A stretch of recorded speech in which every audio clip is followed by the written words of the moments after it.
Hey, what's up everybody? Today we're going to be coming at you with the UFC on ESPN 43 main event breakdown with a battle in the UFC's Bantamweight division between top 5 ranked contenders and the number 3 ranked Marlon Chito Vera going up against the number 5 ranked Cory the Sandman Sandhagen. When you look at the odds, Sandhagen is currently a -170 favorite to a +145 underdog from Marlon Chito Vera. Always seems to come in on the underdog side, does Chito, especially with the higher level of competition that he's been facing, sporadically recently in his UFC run. This is a very interesting main event, and it's definitely the best fight on the card. The card overall isn't the best, and that's kind of why I'm only going to break down the main event this week. If you want breakdowns on any of the other fights on the card, then hit me up. I mean, I can do a breakdown on Duraev and Njokuani. I can do a breakdown on, what's another good fight on here? Manel Kape and Alex Perez. Steven Peterson and Lucas Alexander's a decent fight. CJ Vergara and Daniel Da Silva, I don't really think it needs a breakdown. And then Manuel Torres and Trey Ogden. Those are some fights I would like to break down, but I figure the best way to do this is just to make a quick little prediction video for the week, get it out early, and we'll do Marlon Chito Vera versus Cory Sandhagen. Phenomenal main event. Marlon Vera is coming off of that knockout victory over Dominick Cruz. You can make some comparisons between Cory Sandhagen and Dominick Cruz. The only thing I would say is that Cory Sandhagen is a little bit sharper and more evolved. It's a sharper and more evolved version of the fighting style that Dominick Cruz employed that got him to the UFC Bantamweight champion and that gave him so much success early in his career and in his return to the UFC, even though the success has fallen off a little bit lately for Cruz with the losses to Henry Cejudo, the loss to Cody Garbrandt, and then most recently the knockout loss to Marlon Chito Vera, which is the biggest win of Vera's career. Vera also has a victory over Sugar Sean O'Malley, the only man, I guess you should say, to hand Sugar Sean O'Malley a loss inside the UFC, with him getting that decision victory over Petr Yan and probably looking at an interim or world title shot, potentially facing off against the winner of this fight. But we'll look very quickly into the stats for the main event. So if you break it down, you've got a 70.5-inch reach for Marlon Chito Vera to a 70-inch reach for Cory Sandhagen, and he's also going to have a 3-inch height advantage on the side of the number 5 ranked Cory the Sandman Sandhagen. So he's going to be at a half an inch reach disadvantage to Marlon Vera, but he's going to have a 3-inch height advantage. So although Cory's going to be the taller, longer fighter, Vera can match his reach and actually is a little bit longer in terms of half an inch with the reach advantage. So although he's going to have the height and he's going to be using the height and reach a little bit better than Marlon on paper has a longer reach. But I think when you watch the fight, the long range attacks, the footwork, the lateral movement, the hand framing, the hand fighting, the frames that he uses with the lead hand when he changes his stance and using it with the jabs and the crosses, the reach advantage is definitely going to be showcased on the side of Cory Sandhagen. And although Sandhagen is 3-3 in his last 6 fights, the guy is one of the most technical and well-rounded bantamweights that we have on the entire roster. And we've seen him have some issues with the grappling, but in his last fight with the TKO doctor stoppage going into the 5th round against Song Yadong, in a fight where I actually picked against Cory because I lost a little bit of faith in him, we saw him use his wrestling offensively for probably the first time in his career, instead of having to use it defensively for the remainder and just wanting to stand on the feet and strike it out and keep his opponents at a distance and pick them apart, eventually looking to set up the knockout shots. But we saw against Song Yadong that he was able to use the wrestling. He was able to shoot in, use some takedowns. Even if he didn't get the takedown, he would use the wrestling threat to tie them up in the clinch, strike off the break, and use it to change his stances and also disguise the stance changes, which makes it harder for the opponent to read. When you look at the defense, Marlon Vera is a high guard or die fighter. He's a very high guard, hands up high, traditional boxing style guard, Roberto Duran, whatever you want to call it. He keeps his hands high and he walks forward. He's a pressure fighter, but Marlon Vera is a guy who's going to download the data. We've heard myself and other analysts break this down before. Fighters who download the data, and Marlon Vera is a really, really solid example of downloading the opponent's defensive inefficiencies and coming up with counters and finding openings to land his shots. You can look at a lot of his recent fights. I mean, let's look at the fight against Rob Font. He goes 5 rounds, wins a unanimous decision. Marlon Vera pretty much won or lost every single round in that fight, but he had the bigger moments, and that's where Vera is going to have the advantage over Sandhagen. He's going to lose on the volume. Sandhagen's going to be the more active striker. He's going to be switching stances more. He's going to be mixing up his combinations, throwing 3, 4, 5, 6 punch and kick combinations, mixing up the punches and the kicks, flowing between stances. But Marlon Vera is going to be looking to set up the shots. He's going to be looking to counter Sandhagen off the lateral movement. He's going to be looking to set up the southpaw body kick whenever Sandhagen is in the orthodox stance, like we saw him use in the fight against Rob Font. We're going to see him feint that body kick and potentially go up top with a high kick. We'll see him change the round kicks to the front kicks to the body, the teeps, the front push kicks, the inside and outside low kicks, using it to go up top with a front snap kick to the chin like he did against Frankie Edgar. And if you go and watch the Frankie Edgar fight, Marlon Vera actually feinted the jab, which got Frankie Edgar to move laterally and roll underneath and move right into the front kick off the rear leg. He feinted the jab, Frankie Edgar rolled underneath, and then he front kicked him right in the face and knocked him out in a fight where it was a 3-rounder, and more than likely, Marlon Vera was going to end up losing that decision because of the wrestling, because of the takedowns, because of the activity. He's never one that is going to win a decision on volume and activity. He's going to win a decision on the bigger moments of the fight. He's going to have the moments where he hurts you. He's going to have the moments where he rocks you in a round where he might have been down, but it was close. He rocks you, drops you, or hurts you with a big shot, and he wins those rounds. That's exactly what happened against Rob Font, and he got the unanimous decision. If Marlon Vera didn't have those big shots, he was going to get knocked out. Or not knocked out, but he was going to lose the decision. If you look at the fight against Dominic Cruz, where he scored that knockout in the 4th round, going into that 4th or 5th round, you have to give Marlon Vera probably the 1st round based on the knockdown that he scored, but he also got taken down, controlled a little bit, and got outstruck for the remainder of the round, but he had the bigger moment in that round. The 2nd and the 3rd round definitely went to Dominic Cruz, in my opinion. He was landing more combinations. He was a lot more active. He was mixing up his combinations between high and low level, to the head, to the body, to the legs, and was running away with the fight. If the 4th round ended and there was no knockdown, more than likely that round would have gone to Dominic Cruz, and he probably would have gotten the 5th round, even though Chito, as we've seen in the 5-round fights, as he gets more experience, he really tends to turn it up in the second half of the fight. The 3rd, the 4th, the 5th round. Midpoint of the 3rd round, the 4th, and the 5th. Those championship rounds tend to go to the side of Marlon Vera. And in this fight, I think it could be more of the same, but he's going up against a man in Cory Sandhagen who isn't going to be afraid to strike with him on the feet, who we saw can use his wrestling more often than he used before, and he likes to actually use his wrestling takedown attempts and false entries to set up the strikes on the feet. And that's something I think can be of utmost importance against a guy in Vera who's not going to have the volume, but is going to have the bigger, more effective moments and the round-winning moments when it comes to the judges' scorecards. I don't expect this fight to end early. Like, if I'm really going to look at it from an objective standpoint. Sorry, I got caught on my words there for a second. I don't expect this fight to end early. If there's a finish, I would expect it to be in the championship rounds from either fighter, and it would probably come on the side of Marlon Vera. I don't expect Cory Sandhagen to be able to finish Marlon Vera. However, he has the ability. He has big flying knees, wheel kicks like he landed against Marlon Moraes. The flying knee where he landed, or he went for that inside low kick.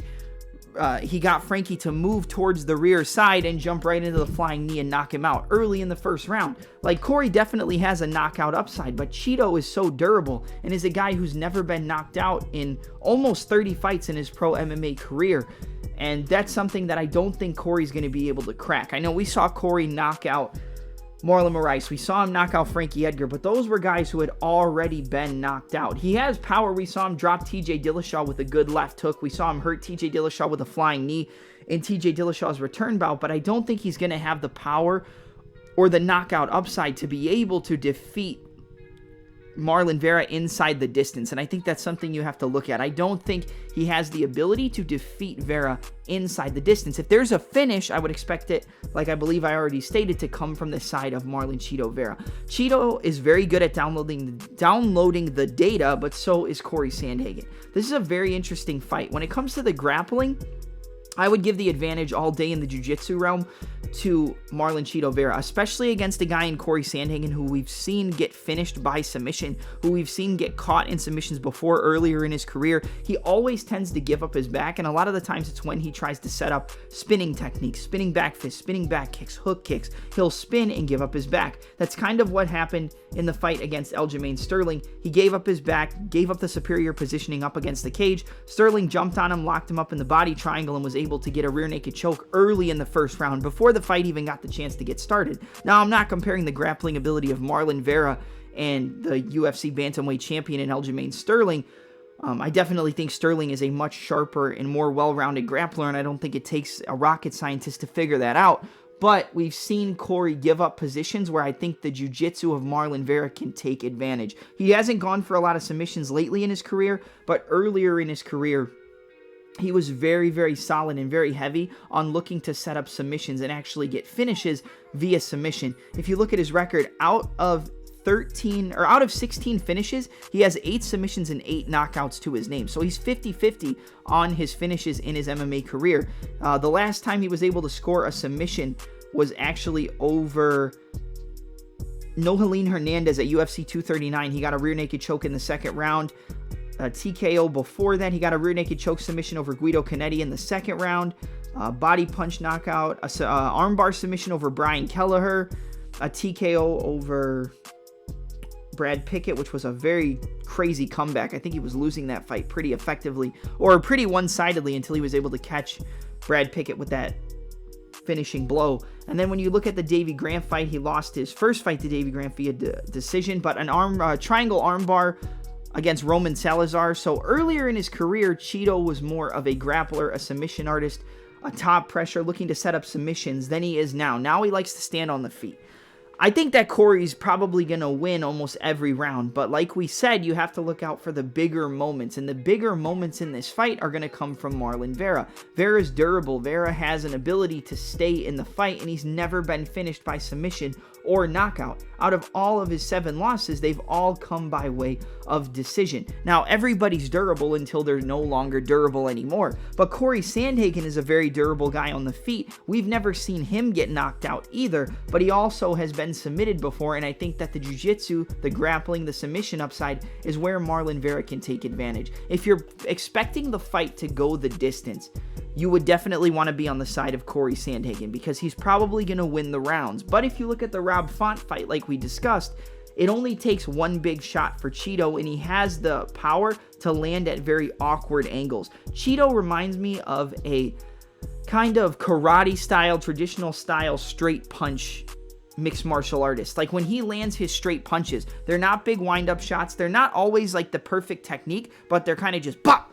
They pop right out there. Pop. When he lands his left hook, it's not long, it's not wound up, it's just a pop. He's just a very good pot shotter. You know, he's very good at just turning it over and landing the shots at the perfect angle. They don't look the best technically. They're not, you know, picture perfect 10 out of 10 technique, but he's good at finding the angles the longer the fight goes. You might be ahead 2-3 rounds on Marlon Vera until he catches you with a head kick like he did on the lateral movement against Dominic Cruz, or until he catches you with a side kick to the chin like he did against Rob Font, where he catches you with a left hook as you're moving laterally.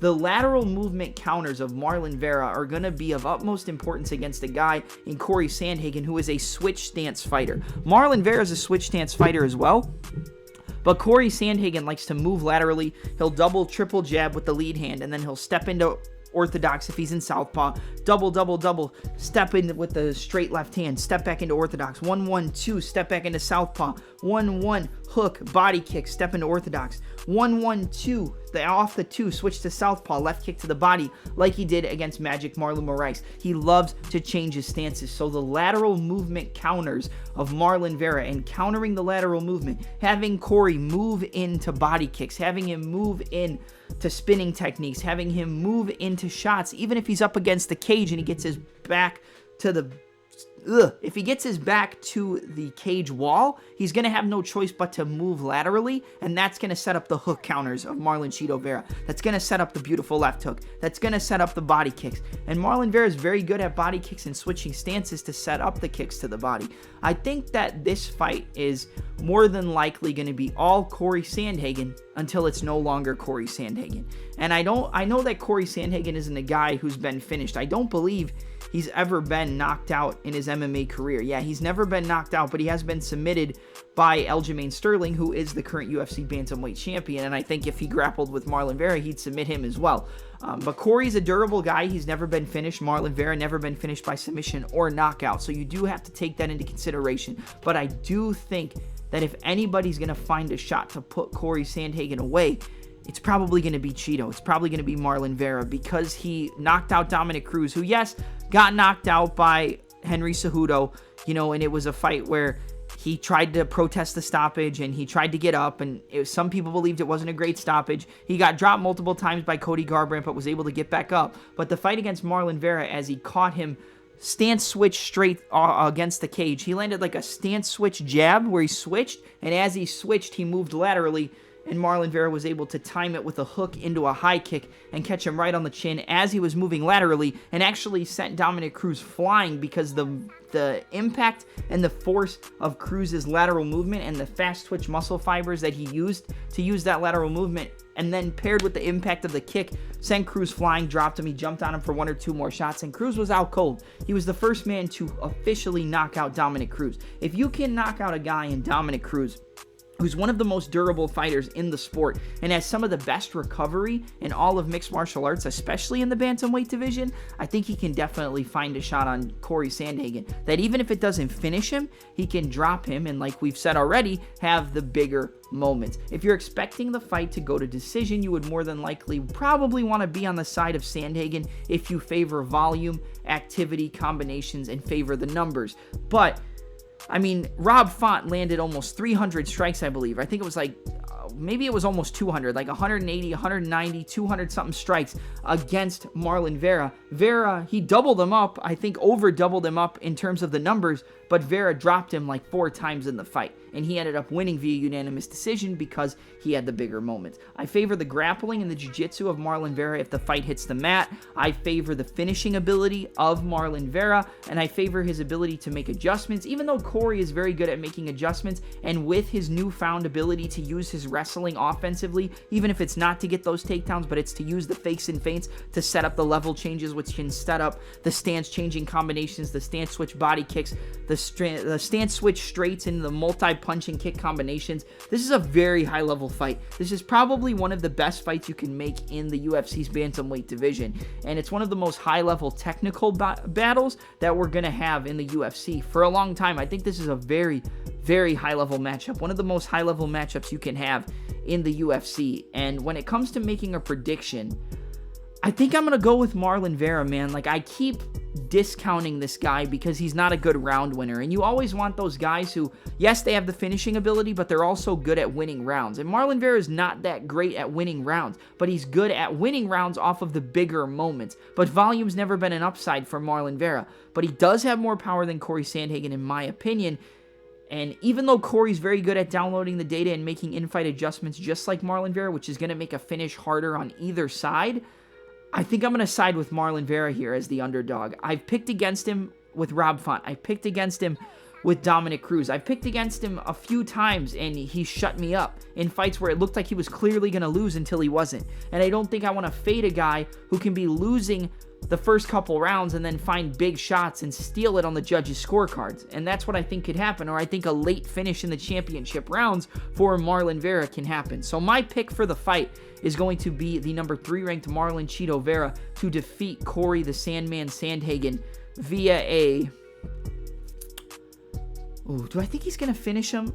I'm going to go with a late knockout, actually. It's probably like not going to be the most favorable pick across the entire MMA YouTube community and podcast community, but I am going to go with a late TKO for Marlon Vera. I think he's going to use those body kicks against Cory. I think Cory is the better body puncher. He has a very good left hook to the liver, very good body shots, and I think if he uses those body shots to exploit the high guard of Marlon Vera, like we already talked about earlier, he's very reliant on the high guard and countering off the high guard. If he's able to work those body shots with the teep kicks, the side kicks, the round kicks off the stance switches, then I think Cory can butcher the body of Marlon. But I think it's just going to be a matter of time before Marlon Vera is able to find, you know, the big shots, before he's able to find the counters on the lateral movement of Cory off the stance changes and hurt him and drop him. I'm actually going to go with a submission. I said TKO, but I think it's possible he gets a submission in this fight. So I'm going to go with a 4th round rear naked choke submission for Marlon Chito Vera to defeat the number 5 ranked Cory the Sandman Sandhagen and potentially set up an interim title fight in the bantamweight division against Sugar Sean O'Malley in a rematch from a fight where a lot of Sugar Sean O'Malley fans believe that it wasn't a legitimate win for Marlon Vera, but I beg to differ. So I'm going to go with a 4th round rear naked choke submission win for the number 3 ranked Marlon Chito Vera in the plus 145 underdog against the former title challenger in Cory the Sandman Sandhagen.